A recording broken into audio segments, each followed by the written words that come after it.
this is before and this is after. So இந்த sleeve எப்படி attach பண்ணலான்றதை பார்க்கலாம்.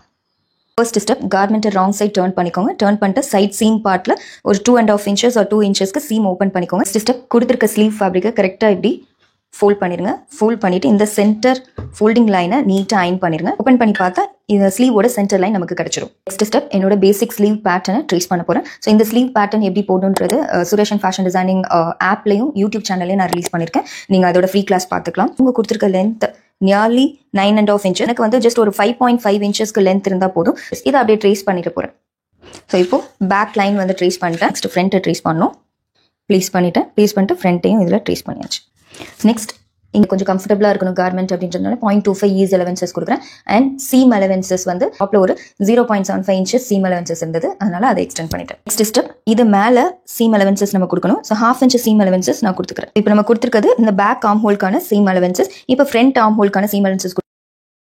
இப்போ நம்ம கட் பண்ண வேண்டியது பேக் லைனுக்கு இதை கட் பண்ணணும், ஃப்ரண்ட் லைனுக்கு இந்த இன்னர் லைனை கட் பண்ணணும். ஸோ இப்போ உங்களுக்கு இந்த லைன்ஸ் கன்ஃபியூஸ் ஆகக்கூடாதுன்றதுனால நான் இதை மட்டும் எரேஸ் பண்ணிடுறேன். இப்போ இந்த லைனை கட் பண்ணி எடுத்துடலாம். ஸோ கட் பண்ணக்கப்புறம் ஸ்லீவ் எப்படி ஓப்பன் பண்ணி ஒரு சைட் பேக் ஒரு சைட் ஃப்ரண்ட், ஸோ இந்த ஃப்ரண்ட்டை ஒரு சைட் ட்ரிம் பண்ணிடலாம். நெக்ஸ்ட் ஸ்டெப், நம்ம கொடுத்த 0.75 சீம் அலவன்சஸை both right and wrong side of the fabric நான் மார்க் பண்ணிட்டேன். இருக்க இந்த லைன், அதாவது எக்ஸாக்ட் பாடி லைனை நம்ம கரெக்டாக இது மேலே பிளேஸ் பண்ணுவோம். அதாவது சென்டர் க்ரீஸ் லைனில் இந்த ட்ரா பண்ண லைன் பர்ஃபெக்டாக மேட்ச் ஆகணும். இந்த ஃபோல்டு எங்கே கிரியேட் ஆகுதோ அங்கே ஒரு மார்க் பண்ணிக்கோங்க. கிடைச்சிருக்க 2 நியூ பாயிண்ட்ஸ் இது ரெண்டும். நெக்ஸ்ட் ஸ்டெப், நம்ம லெஃப்ட் ஓவர் ஃபேப்ரிக்கில் நான் இதுக்கான ஃபேஸிங் கிரியேட் பண்ண போகிறேன். ஸோ இந்த ஸ்லீவை இப்படி மேலே வச்சு நம்ம எந்த பாயிண்ட் நியூவாக கிடைச்சதோ அதை மட்டும் இங்கே ட்ரேஸ் பண்ணிக்கிட்டேன். ஸோ இங்கேருந்து 1.75 inches நான் மார்க் பண்ணிக்கிறேன். இப்போ கட் பண்ணதுக்கப்புறம் இது மேலே எப்படி வச்சு நம்ம ட்ரேஸ் பண்ணுமோ அதே மாதிரி பிளேஸ் பண்ணி டர்ன் பண்ணிக்கலாம். இதை ஸ்டிச் பண்ணிடலாம்.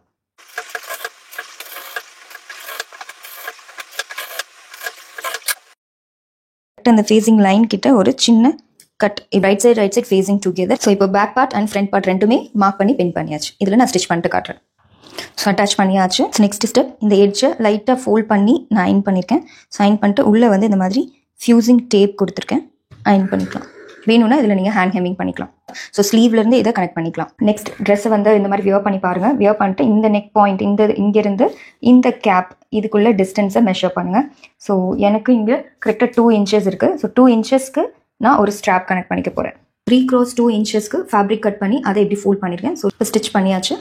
இப்போது இந்த ஸ்ட்ராப்பை இது ரெண்டுலையும் இப்படி நம்ம கனெக்ட் பண்ண போகிறோம். ஸோ இந்த ஸ்லீவ் பார்ட்டில் சென்டர் லைனில் நான் கொஞ்சம் மட்டும் ஸ்டிச்சஸ் எப்படி ஓப்பன் பண்ணியிருக்கேன். ஓகே, ஓப்பன் பண்ணிவிட்டு இதை உள்ளே இப்படி இன்சர்ட் பண்ணிடுறேன்.